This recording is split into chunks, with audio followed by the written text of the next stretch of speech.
Continuación del capítulo 1. Introducción a la ciencia e ingeniería de los materiales. Tenemos la nanotecnología que estamos estudiando a ese nivel. Ahora los nuevos materiales están surgiendo, como el fulereno, el grafeno y otros en forma de nanotubos. Esto se ve, por ejemplo, a nivel de las moléculas de ADN, que son 10 Ångström, que son el nivel atómico. Luego tenemos las proteínas y la resolución litográfica de 10 nanómetros. Los virus, 100 nanómetros, en el 2003 se podía tener esa resolución.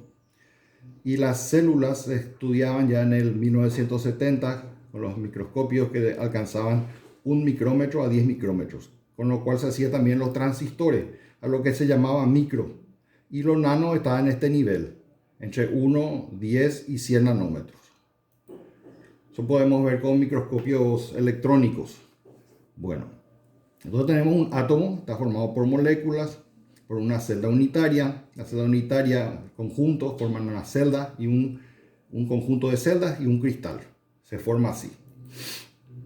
Entonces tenemos unas estructuras cristalinas en algunos casos, como el grafito y el diamante, donde el diamante tiene la misma composición orgánica, química, ¿verdad?, de los materiales, pero la disposición o el arreglo atómico es diferente. Estuvimos hablando del enlace metálico, los electrones libres, que fluyen a veces como forma de gas, ¿verdad?, en algunos casos. La red, ¿qué son? Los puntos de red forman una colección de puntos que se llama red. Esa red describe qué forma o qué arreglo atómico o iónico tienen esos materiales, esos elementos. Se forma así una estructura cristalina que es la red más la base. Entonces la base es el motivo que está en dicha red, en dicha estructura cristalina. Entonces la celda unitaria es la subdivisión de una red que conserva todavía las características de esa red. Hay 7 arreglos únicos llamados cristales, sistemas cristalinos, y que son tridimensionales y pueden ser cúbico, tetragonal, ortorrómbico, romboédrico, hexagonal, monoclínico y triclínico. Y hay como 14 arreglos distintos que forman de puntos de red las redes de Bravais, la cúbica simple, la cúbica centrada y la cúbica de cuerpo centrada, es la que está centrada en las caras. Y después tenemos tetragonal simple, hexagonal, ortorrómbica, ortorrónica centrada en el cuerpo, centrada en las bases, centradas en las caras. Y tenemos las triclínicas, las romboédricas y las monoclínicas, simple y centrada en las bases. Esas se llaman redes de Bravais en honor a francés Auguste Bravais, de 1811 a 1863, uno de los primeros cristalógrafos. Y hay 14 redes que se identifican. Las más usuales son la cúbica simple, SC, la FCC de cara centrada y la de BCC de cuerpo centrado en la red, en la celda unitaria. Por ejemplo, estuvimos hablando recién de las redes de Bravais. Tenemos la cúbica donde los 3 lados, o sea, los 3 parámetros de red son iguales. Cada arista de ese sistema cristalino es una red. Entonces nosotros tenemos A al cubo. Entonces tetragonal tenemos que es distinto de C. Entonces tenemos la base donde son iguales, pero la altura es diferente. Entonces ya va cambiando el volumen y la forma. En este caso son todos ángulos de 90 grados, pero tenemos, a veces aparecen ángulos diferentes, 120 grados. Entonces van apareciendo los cosenos y los senos como proyecciones de la altura y de las bases. Entonces tenemos con la triclínica, por ejemplo, una fórmula del volumen bastante más compleja, ¿verdad? Pero sigue la ley del coseno, ¿verdad? Los parámetros de red. Entonces se miden en nanómetros o en Ångström. Tenemos alfa, que es el ángulo que forman las caras principales, ¿verdad? Beta el siguiente y gamma la última cara. Tenemos, por ejemplo, el cúbico donde los parámetros de red, esta A, son iguales. En el ortorrómbico, sin embargo, la altura es diferente y puede ser que una base sea diferente. En este caso, las dos aristas de base son iguales, o sea, tiene dos parámetros de red, A y C. En el caso de que cambie el ángulo, por ejemplo, 120, hay que especificar eso, que la red no es ortorrómbica, o sea, no es de 90 grados el plano. Bueno, vamos a ver qué es un punto de red. Un punto de red es, como estuvimos hablando recién, forma parte de la red, base más red. Bueno, esta red ahora está rodeada de 8 celdas unitarias. Quiere decir que este átomo está dividido en 8 partes. En 8. Entonces tenemos acá un octavo punto de red y en una red hay 8 vértices. Entonces tenemos un punto de red por celda unitaria. En este caso, estamos hablando de este caso. Entonces, un átomo, por ejemplo, tiene 8 átomos que le rodean. 8 vértices. Tenemos el cúbico simple, como vimos hace un rato en el gráfico, centrado en el cuerpo y centrado en las caras. Entonces tenemos, para determinar la cantidad de puntos de red, tenemos lo siguiente. En el sistema cúbico hay 8 vértices. Como cada punto de red es 1 octavo, 8 vértices por 1 octavo es 1. 1 es entonces el punto de red. En las celdas unitarias BCC, los puntos de red están en los vértices y en el centro del cubo. Punto de red sobre celda unitaria. 8 vértices por 1 octavo es como si fueran un cúbico simple. Pero se le suma el átomo que está en el centro, entonces ese átomo del centro, como queda adentro, son este 1 que está acá, que es 8 por 1 octavo, es 1, más 1 en el centro, son 2 átomos. Entonces son 2 puntos de red. En las celdas de cara centrada tenemos también los 8 átomos de los vértices y tenemos la que tiene 6 caras del cubo. Como cada cara interior, como está en la cara, la mitad del átomo sale fuera de la cara. Entonces tiene la mitad del átomo. Entonces es 6 por 1 medio, que son 3. 3 más este 1 que está acá son 4 y tiene 4 puntos de red por celda unitaria. Entonces así se determinan los puntos de red en los cristales. Tenemos también la forma de hallar a partir de la geometría cúbica, en este caso, de los átomos que componen esa red. Por ejemplo, si tenemos un cúbico simple, tenemos que A sub 0 es igual a 2R, que es lo que está acá representado. A sub 0 igual a 2R. Entonces tenemos la relación entre el radio del átomo y el parámetro de red. En el cambio, cuando tenemos centrado en el cuerpo, tenemos un cubo y en el centro tenemos uno, la diagonal principal del cubo tiene 4 radios conectados. Estamos hablando del mismo átomo. 4 radios conectados. Entonces, esos 4 radios responden a la ley de Pitágoras, al teorema de Pitágoras. Podemos ver lo siguiente, por ejemplo, que tenemos que la cara en esta diagonal que está acá en la base es la suma de estas dos diagonales, a sub 0 al cuadrado más a sub 0 al cuadrado, y raíz cuadrada nos da raíz de 2 a sub 0, sacando el a sub 0 de la raíz cuadrada. Y como la diagonal que nos interesa es esta diagonal, entonces tenemos que esta diagonal que recién calculamos, que es raíz de 2 a sub 0, más este parámetro de red o arista a sub 0, entonces sumamos eso al cuadrado y nos da raíz de 3 a sub 0. Lo que significa que como la diagonal tiene 4 radios, 4 radios es igual a raíz de 3 a sub 0. Despejando raíz de 3 abajo, queda que 4R sobre raíz de 3 es igual a sub 0. Perdón, esto era lo que quería mostrarles. Entonces, asimismo se calcula también para la diagonal, acá que podemos ver esta diagonal, 4 radios, sin embargo, es a sub 0 al cuadrado más a sub 0 al cuadrado, raíz cuadrada, lo que nos da raíz de 2 a sub 0 igual a 4r, que es esto, que está acá. Entonces son cálculos geométricos que se hacen.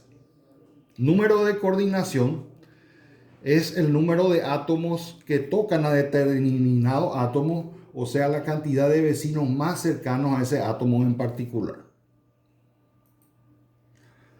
Factor de empaquetamiento. 4 átomos celda, por ejemplo, forman la celda FCC. Acá nos pide hallar el factor de empaquetamiento de la celda FCC. FCC como tiene 4 puntos de red por celda. Entonces eso se multiplica al volumen del átomo, que es una esfera. El volumen de la esfera es 4pi radio al cubo sobre 3. Se multiplica eso y se divide por el volumen de la celda unitaria, que es a sub 0 al cuadrado. Como se trata de la celda FCC, como vimos hace recién, a sub 0 es igual a 4r sobre raíz de 2. Entonces este elemento a sub 0 le vamos al cubo, que está acá, y hacemos esta división y nos da pi sobre raíz de 8, que es 0,74, que es el factor de empaquetamiento para todas las celdas FCC. Si nosotros hablamos de otras celdas, por ejemplo, la BCC, hacemos este mismo cálculo, solamente que va a cambiar la cantidad de átomos por celda. Vamos a tener que el factor de empaquetamiento es menor, 0,68. Y si hacemos el de las cúbicas, menor todavía, 0,52, la cúbica simple. Bueno, y así hacemos esos cálculos, ¿verdad? Acá está ese cálculo, pueden revisar después el PDF que les voy a dejar. Tenemos también los arreglos de empaquetamiento compacto. A veces la ordenación tecnológica del material hace que sufra unas deformaciones o unas conformaciones, variando su forma estructural por calor, presión y otros factores que se hacen cargas repetitivas, ¿verdad? Que se le dan o en caliente, que se le dan en el proceso de fabricación de los metales, ¿verdad? Por ejemplo, se llama estructura hexagonal compacta en el caso de que sea ese tipo de estructura. Vamos a ver la densidad. ¿Cómo se calcula la densidad de un material? Bueno, teóricamente depende de la cantidad de átomos por celda y de la masa atómica. Y eso se divide por el volumen de celda unitaria y el número de Avogadro. Eso nos da la densidad y puede ser calculada en gramos por centímetro cúbico. Por ejemplo, la densidad del hierro BCC. Entonces el hierro BCC, o sea, centrado en el cuerpo, tiene una arista. Esta arista está en tabla. Ustedes tienen que consultar las tablas. Eso se puede buscar en el libro o bien en la red, en internet pueden buscar esto. Les puede dar este parámetro de red del hierro BCC. Entonces, como el BCC tiene 2 átomos por celda y tiene este parámetro de red 0,2866 nanómetros, que en centímetros es 2,866 por 10 a la menos 8, y se analiza también su masa atómica, es que 55,847. Usando la fórmula anterior ponemos la cantidad de átomos por celda, que es 2. La masa atómica 55,847 gramos mol. El número de Avogadro, que es 6,02 por 10 a la 23. Y el volumen de la celda unitaria, que es el A sub 0 al cubo. O sea, este A sub 0 al cubo da 23,54 por 10 a la menos 24 centímetros cúbicos por celda. Y con eso, esa multiplicación y división nos da 7,882 gramos por centímetro cúbico. Lo cual nosotros hacemos que calcular el error teórico que hay entre lo que se midió en el laboratorio y esta densidad teórica. Suponiendo que el valor real sea lo medido en el laboratorio, porque podría tener algunos poros o algo así, entonces el material, entonces podemos definir que lo siguiente, ¿verdad? que el error es igual a la densidad teórica menos la densidad medida sobre la densidad medida por 100.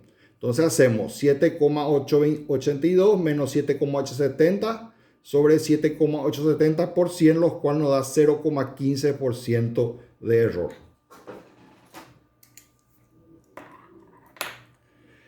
Bueno, hablando de número de coordinación y de átomos por celda, tenemos la cúbica simple. A sub 0 es igual a 2R, átomos por celda 1, número de coordinación 6 y factor de empaquetamiento 0,52. Se da para el polonio y para el manganeso en fase alfa. Tenemos el cúbico centrado, por ejemplo, puede ser hierro, titanio, wolframio, molibdeno, tantalio, sodio, potasio, vanadio, circonia, cromo, 0,68. Pero también el hierro, como otros metales, por ejemplo, cobre, plata, también puede estar en la forma FCC con el factor de empaquetamiento 0,74 y el número de coordinación 12, siendo el número de átomos por celda. ¿Se acuerdan? El número de coordinación es el número de átomos que rodean a un solo átomo en esa estructura cristalina. Transformaciones alotrópicas. Alotropía se refiere al comportamiento de los elementos puros. Es decir, un material puro puede encontrarse en varias formas. Eso se le llama alotropía. El poliformismo es cuando son compuestos, o sea, están compuestos de varios elementos químicos y entonces en ese caso se llama polimorfismo.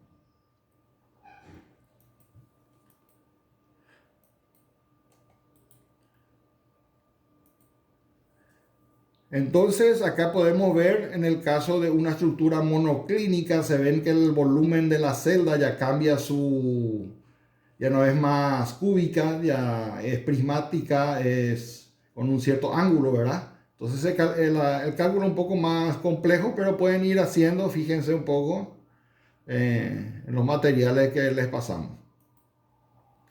También tenemos los índices de Miller, que son estos números que se dan acá, que representan la ubicación en la celda unitaria de un punto. 0, 0, 0 sería el origen. Este punto tiene coordenadas x1 y 1 y z1. Bueno, vamos a fijarnos en esto y normalmente van con corchete. Vamos a ver esto ahora. Por ejemplo, acá nos dan no unos puntos, sino nos dan unos vectores. Entonces, en estos vectores, para determinar los índices de Miller, se resta la punta menos el origen de cada una de las coordenadas en el espacio. Entonces, ustedes tienen que, en la dirección A, por ejemplo, como el origen es 0, el punto directamente es 1, 1, 1. Eso sería en el vector B.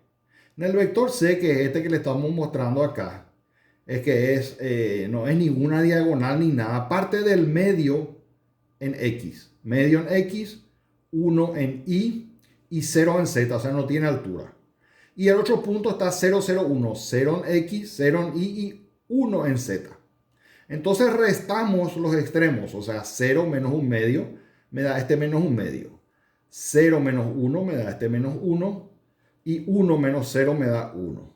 Entonces, como yo el índice de Miller tengo que tener no en bajo fracciones, multiplico por el recíproco. ¿Qué es recíproco? Si tengo un 2 abajo o si tengo un 3, multiplico por 3. En este caso, como tengo un 2 abajo, multiplico por 2. Y al multiplicar por 2, todos los elementos cambian a menos 1, menos 2, 2. Al multiplicar este menos 1 medio, menos 1. Y eso se representa con este corchet, con este símbolo, ¿verdad? Y se pone el menos arriba y el menos 2 arriba. Y el que es positivo no se le pone nada. O sea, queda menos 1, menos 2 y 2. Y ese sería el índice de Miller para este vector C. Bueno, tenemos también familias. ¿Qué son las familias? Son ordenaciones iguales solamente que están en la ubicación de los planos, no son exactamente las mismas, ¿verdad? Pero depende de dónde usted esté mirando, ¿verdad? Y que dónde ponga su marco de referencia, ¿verdad? Entonces, si usted tiene 100, entonces es 1, 0, 0 en X. En este caso se giró el triedro de ejes, los tres ejes se giraron, entonces quedó X, Y y Z. Entonces 0, 1, 0 queda, pero con la misma orientación, pero bajo diferente denominación de ejes. Y entonces se trata así de la misma familia de elementos según el índice de Miller. Entonces tenemos acá una familia 110 en sistemas cúbicos. Después tenemos las distancias de repetición. Si nosotros tomamos una diagonal, por ejemplo, tenemos 4 radios, donde se repite 2 veces la distancia de un elemento. O sea, que acá hay un radio, 2 radios y un radio forman 4 radios en esta diagonal. Entonces, se repite 2 veces ese trayecto, entonces se llama la distancia de repetición es la mitad, o sea, un medio, la raíz de 2 a sub 0, que es esta diagonal del sistema cúbico de cara centrada, FCC. Entonces, este vector es un medio, 0. La densidad lineal. Recién vimos la densidad volumétrica o densidad en sí, y acá está especificada la densidad lineal. 2 distancias de repetición, como vimos recién, la distancia de repetición, dividido la diagonal que es raíz de 2 a sub 0. Entonces, esa diagonal que vimos, como tenemos el a sub 0, o tenemos el radio, perdón, la raíz de 2 a sub 0, entonces calculamos del cobre, teniendo el a sub 0 del cobre. Para eso se consulta la tabla del cobre y se ve para el sistema este que estamos haciendo, que es FCC, entonces radioatómico, ¿verdad? Entonces se obtiene el radio o bien el parámetro de red cúbico. Entonces tenemos que eso es 2 distancias sobre la diagonal principal, me da 3,91 puntos de red por nanómetro. Ahora, si yo quiero hallar la fracción de empaquetamiento, tengo que hacer lo siguiente, el recíproco del anterior, o sea, densidad lineal, que recién hallamos, por 2 veces el radio, 2 por el radio de este, que se saca, como hicimos ya recién la representación, ¿verdad? R igual a raíz de 2 a sub 0 sobre 4, que me da nanómetro. Esto yo le pido que analicen estas fórmulas y revean otra vez este video para que puedan ustedes calcular esto. Recuérdense que las tablas pueden encontrar tanto en internet como en los libros de ciencia y resistencia de materiales. Entonces, nosotros tenemos acá 2R, ¿verdad? El radio. Y tenemos que al multiplicar todo esto nos da 1,0, que viene a ser la fracción de empaquetamiento. O sea que esa densidad lineal de esa diagonal que está ahí es 100%. O sea, por eso su fracción de empaquetamiento. O sea, no tiene puntos libres esa diagonal. Vamos a rever atrás a ver si es cierto. Acá está, la diagonal no tiene puntos porque son tangentes. Entonces, en esa diagonal solamente está llena. Entonces, es 1 su fracción de empaquetamiento. La densidad planar y la fracción de empaquetamiento. Densidad planar es 0,10. Átomos por cara sobre área de la cara. O sea, tenemos, por ejemplo, el 0,10 y estamos tomando este plano, de que está acá, 0,10. Entonces tiene el sistema cúbico, ¿verdad? Tiene 4 átomos que está tocando. Entonces tiene, como son 4 que están en una sola cara, un cuarto de cada átomo forma un átomo. Un cuarto por 4 es 1. Entonces un átomo por cara. Dividido el área de la cara, que es a su 0 al cubo, que el parámetro de red nos dice acá, o bien tienen que buscar en la tabla del polonio cúbico simple, 0,334, que se eleva al cuadrado porque estamos hablando de un plano. Entonces tenemos que eso nos da 8,96 por 10 a la 14 átomos por centímetro cuadrado. Esto está en nanómetros, entonces hay que convertir el nanómetro a centímetro primero, que son 10 a la menos 8 centímetros. Y con eso hallamos entonces la densidad planar. Vimos entonces planar, lineal y volumétrica. Y de eso se puede hallar también la fracción de empaquetamiento, como es cúbico simple, es un átomo, como es un plano, el área del círculo, el átomo, sobre el área de la cara, que es a su 0 al cuadrado, un cuadrado. Y eso nos da 0,79, la fracción de empaquetamiento. Entonces tenemos celdas unitarias donde existen algunas sustituciones, ¿verdad? Algunos elementos, algunas vacancias que pueden haber también.